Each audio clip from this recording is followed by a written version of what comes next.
Сегодня увидела, как девочка лет 15 покупает омолаживающий крем.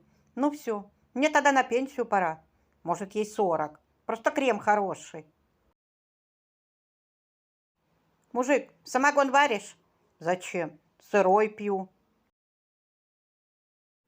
Жена устроила дочку к себе в контору на стажировку. Вернулись с новогоднего корпоратива рано. Скучно, говорят. Одна была с мамой, другая с дочкой. В гороскопе прочитал, что во второй половине жизни меня ждет успех, процветание, благополучие. Блин, это ж сколько мне боженька отмерил. Мне уже 55, а у меня все еще первая половина жизни. Да не буду я уводить вашего мужа. Не маленький, сам придет.